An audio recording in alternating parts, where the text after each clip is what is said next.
La récente révélation d'une œuvre controversée attribuée à un haut prélat a plongé le Vatican dans l'incertitude et la crise. L'appel à l'action de l'archevêque Carlo Maria Vigano a soulevé des questions sur la fidélité et la responsabilité de la garde suisse dans la protection du siège de Pedro contre de présumés destructeurs internes. Les accusations de perversion et de déviation de la foi catholique ont conduit Vigano à demander l'arrestation du pape François et du cardinal Victor Manuel Cho Fernandez, suggérant un changement radical dans la stabilité de l'Église. Ce dilemme complexe met en lumière le défi de répondre lorsque les leaders ecclésiastiques promeuvent des doctrines qui remettent en question les principes fondamentaux de la foi. Au milieu de cette turbulence, le cardinal Fernandez, auteur d'une œuvre controversée, a exprimé des regrets quant à sa publication, affirmant avoir ordonné la destruction du livre immédiatement après sa sortie. Il a souligné que le texte, écrit dans sa jeunesse, ne représente plus ses convictions actuelles. Le cardinal a précisé que l'œuvre était initialement conçue comme un catéchisme pour les jeunes, explorant le sens spirituel des relations. Cependant, il craint une distorsion dans l'interprétation du texte et s'oppose à sa réapparition en ligne. Au milieu de cette confusion, de nombreux fidèles se tournent vers la prière de guérison, cherchant guidance et bénédiction spéciale au cours de 7 jours de supplication fervente au Père Céleste et à Jésus-Christ. Prophétie Vigano. Revenons à la prophétie. Le cardinal, précédemment auteur du livre « Guéris-moi avec ta bouche, l'art du baiser », explorant la signification du baiser dans les relations humaines, a écrit un autre livre qui a suscité des controverses. Bien que son premier livre ne soit plus en circulation, il a été critiqué par des secteurs conservateurs de l'Église, qui l'ont utilisé pour contester sa nomination à la tête du dicaster pour la doctrine de la foi. Fernandez a repoussé ces critiques, soulignant que le livre avait été rédigé en collaboration avec un groupe de jeunes et visait à contribuer à la catéchèse des adolescents. Il a défendu son travail, affirmant que ses livres étaient exempts d'hérésie ou d'erreur, attribuant les critiques à une stratégie diffamatoire consistant à citer des phrases hors contexte pour remettre en question sa théologie et sa nomination à une position clé dans l'Église. La situation a causé de l'embarras au Vatican, mettant en évidence la division entre conservateurs et progressistes au sein de l'Église. Le pape François, surtout en ce qui concerne les innovations doctrinales, est considéré comme excessivement progressiste, attirant de fortes critiques, notamment de la part du cardinal Gérard Ludwig Müller, son prédécesseur au dicaster de la doctrine de la foi. La déclaration, publiée par le dicaster, qui ouvre la possibilité de bénir les couples irréguliers, tels que les homosexuels, a été qualifiée de blasphématoire par Müller. Il a soutenu que cette approche contredisait les enseignements de l'Église basés sur les Saintes Écritures. D'autre part, certains évêques et secteurs de l'Église ont exprimé une attitude plus ouverte, soulignant la nécessité d'une approche pastorale tenant compte des différentes réalités culturelles et locales. Le document de confiance, en demandant une bénédiction pastorale simple, liturgiquement étrangère aux couples en situation irrégulière, souligne que cette bénédiction n'implique pas l'approbation ou la justification de la situation. L'histoire de l'Église catholique a été parsemée de nombreux schismes et conflits doctrinaux, tels que le schisme d'Occident, impliquant plusieurs papes simultanément, soutenus par différentes factions au sein de l'Église. Ces événements ont souvent donné lieu à des conflits sur des questions de pouvoir, d'interprétation doctrinale et de pratique liturgique. La situation actuelle pourrait refléter des tensions historiques ou la diversité d'opinions et d'interprétations théologiques conduisant à des divisions au sein de l'Église. Les périodes de crise dans l'Église ont souvent conduit à des réformes significatives, comme le Concile de Trente en réponse à la Réforme protestante, qui a déclenché une renaissance dans la doctrine et la pratique catholique.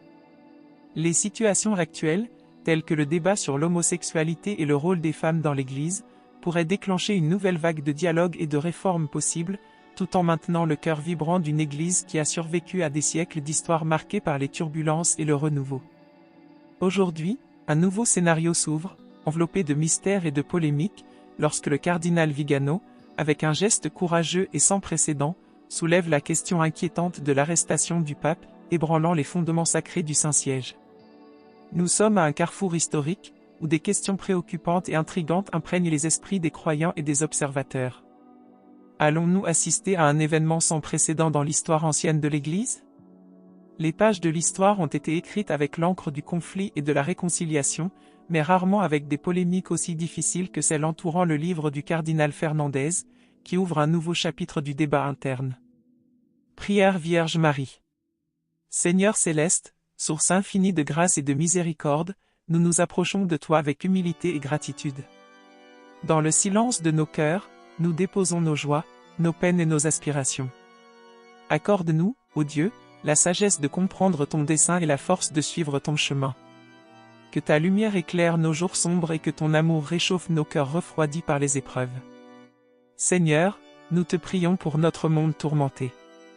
Inspire-nous à être des instruments de paix, de compréhension et d'amour dans un monde souvent marqué par la division.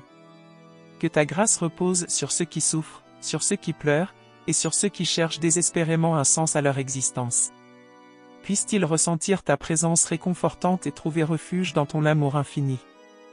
Accorde-nous, ô Seigneur, la force de pardonner comme tu pardonnes, la générosité d'aimer comme tu aimes, et la foi de persévérer même dans les moments difficiles. Que chaque battement de notre cœur soit une louange à ta grandeur et un témoignage de notre désir de vivre selon tes enseignements. Seigneur, entends nos prières, exauce nos supplications et guide-nous sur le chemin de la sainteté. Amen. Ce texte audacieux explore la spiritualité mystique et la sensualité, jetant un regard théologique sur la sexualité. Le voile sur des questions restées longtemps silencieuses a maintenant été levé et la question demeure: quel impact cela aura-t-il sur la doctrine et la pratique de l'Église? Assisterons-nous à une nouvelle ère d'ouverture ou à une réaffirmation des traditions? Dans ce contexte, le rôle du pape prend une dimension presque prophétique, étant à la fois le gardien de la tradition et le pont vers l'avenir. La figure papale est au centre de cette tempête de questions.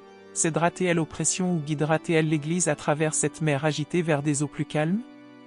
Alors que la communauté catholique mondiale se divise en réponses disparates, l'incertitude persiste quant à savoir s'il y aura un fossé irréparable ou si cela sera le prélude à un renouveau spirituel et institutionnel dans un monde en évolution constante. Les réponses à ces questions ont le potentiel de redéfinir non seulement l'Église, mais aussi le chemin où la spiritualité est étroitement liée aux défis contemporains.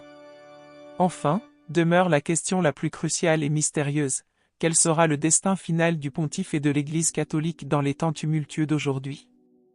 Peut-être que seul le temps révélera les réponses, dans les pages d'une histoire encore toute à écrire. Vierge Marie. Ô Sainte Mère Marie, Reine de grâce et étoile de notre espérance, nous nous tournons humblement vers toi en ce moment de prière. Vierge compatissante, écoute nos supplications et intercède pour nous auprès de ton Fils bien-aimé, Jésus. Mère de tendresse et refuge des affligés, nous te confions nos peines, nos joies et nos espoirs. Que ta douce intercession guide nos pas dans les moments sombres et illumine notre chemin de la lumière de l'amour divin. Vierge Marie, étoile du matin, veille sur tous tes enfants dispersés à travers le monde. Protège-nous des épreuves, fortifie notre foi et accorde-nous la grâce de vivre selon la volonté de Dieu. Ô Mère pleine de grâce, nous te prions pour la paix dans nos cœurs et dans le monde. Inspire-nous à être des instruments de réconciliation, d'amour et de compassion. Vierge Marie, nous te confions nos familles, nos amis et tous ceux qui sont dans le besoin. Que ton manteau maternel les enveloppe de protection et de réconfort. Sainte Marie, prie pour nous, pauvres pécheurs, maintenant et à l'heure de notre mort. Amen. Minuit, prière pour la paix intérieure. Dieu miséricordieux, source d'amour éternel, je me tourne humblement vers toi avec gratitude pour chercher ta paix au cours des 7 prochains jours. Jésus, guide mes pas sur le chemin de la sérénité et de l'amour, afin que je puisse cultiver la compassion dans mon cœur et répandre l'harmonie dans mes relations avec les autres. Seigneur, dans les moments difficiles, accorde-moi la force de relever les défis avec foi et confiance en ta grâce. Éclaire mon chemin avec ta sagesse divine, me permettant de discerner ta volonté dans chaque situation. Jésus, enseigne-moi à pardonner comme tu as pardonné et à vivre dans un amour inconditionnel. Accorde-moi l'humilité de reconnaître mes erreurs et le courage de rechercher la vérité et la justice. Seigneur, je demande ta guérison divine dans ma vie et dans celle de ceux qui m'entourent. Que ta paix indestructible règne dans nos cœurs et fasse sentir ta présence constante à chaque instant. Jésus, bénis-nous de ta grâce et de ta miséricorde, guidant nos pas au cours de ces 7 jours de prière. Que cette période de recherche intérieure et de communion nous rapproche davantage de toi, renforçant notre foi et nous offrant la paix que seul toi peux donner. Amen. Ô Sainte Mère Marie, Reine de grâce et étoile de notre espérance, nous nous tournons humblement vers toi en ce moment de prière. Vierge compatissante, écoute nos supplications et intercède pour nous auprès de ton Fils bien-aimé, Jésus. Mère de tendresse et refuge des affligés, nous te confions nos peines, nos joies et nos espoirs. Que ta douce intercession guide nos pas dans les moments sombres et illumine notre chemin de la lumière de l'amour divin. Vierge Marie, étoile du matin, veille sur tous tes enfants dispersés à travers le monde. Protège-nous des épreuves, fortifie notre foi et accorde-nous la grâce de vivre selon la volonté de Dieu. Ô Mère pleine de grâce, nous te prions pour la paix dans nos cœurs et dans le monde. Inspire-nous à être des instruments de réconciliation, d'amour et de compassion. Vierge Marie, nous te confions nos familles, nos amis et tous ceux qui sont dans le besoin. Que ton manteau maternel les enveloppe de protection et de réconfort. Sainte Marie, prie pour nous, pauvres pécheurs, maintenant et à l'heure de notre mort. Amen.